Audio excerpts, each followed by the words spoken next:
Welcome back, everyone, to Loving Living Local. Well, the 2020 Give campaign continues, and this morning we're featuring Voces Unidas for Justice. They embrace the richness of Latino identities while building empowerment and leadership around issues of justice, equality, and safety. We're here this morning to tell us more is Executive Director Cristiana Huitron. Good morning to you. Good morning. Thank you for having me. Well, we're very happy to have you. You guys do incredible work every single day right here in our community. Tell me about Voces Unidas and what you guys stand for.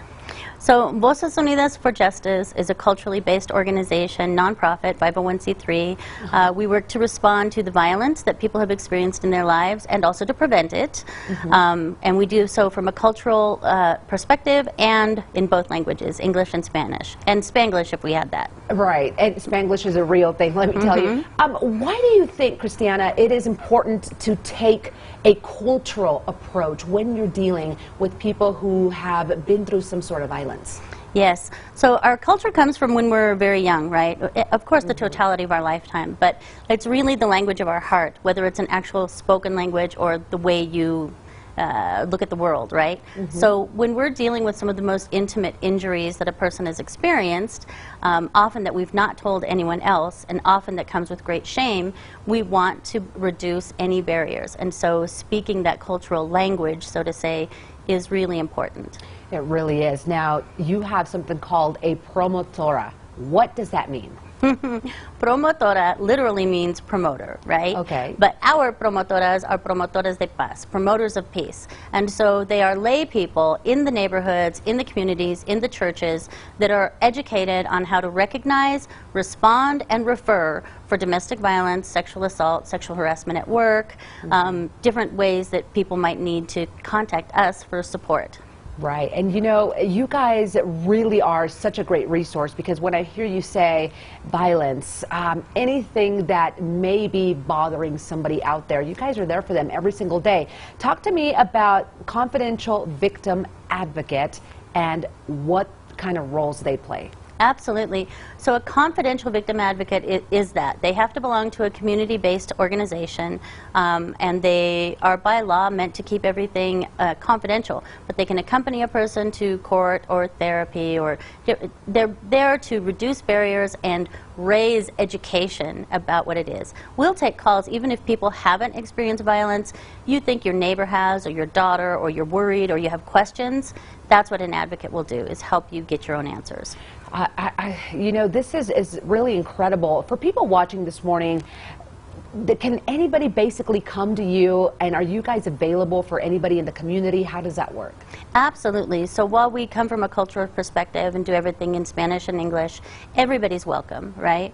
So, and again, if you just have questions, call and ask. We'll, work it out with you. Right. If something is bothering you, if there's somebody you know that could use this sort of help, of course, Voces Unidas is here to help you. You guys are part of the 2020 Give campaign, and of course, it's the season of giving. What kind of work can you guys do with the help of the community? So in response to COVID, we have started a food bank, right? So we make sure that people are getting food. Early on in the year, we helped with some rent relief. And we really are connected to and listen to our community and what people are wanting. So a donation would help us train a promotora to be in the neighborhood, would help us make sure that a mom has some food to take home after a therapy session. Things that are relevant and real right now. What has the struggle been like, especially during times of COVID? I know you get to see this every single day, but what does the reality look like here in the Springs? Well, so we know that being in high-stress times will exacerbate violence in people's lives, and that it also leaves people with few options. And when people have few options, one can be exploited more easily, right? So whether it's by one's intimate partner or by one's boss or by circumstances in general. So we know that continued stress also can exacerbate trauma symptoms. Right. So we'll actually be offering some groups soon about how to manage trauma symptoms and also just this chronic stress, because there are some real science and neurobiological based ways that we can maneuver that. It sounds like you guys do such incredible work, and I hope that people watching this morning can give back to you guys so you can continue helping so many right here in Colorado Springs. And if you would like to learn more, well, you just simply got to go online. It's Voces Unidas for Justice.org for more. All right, well, don't go anywhere, because coming up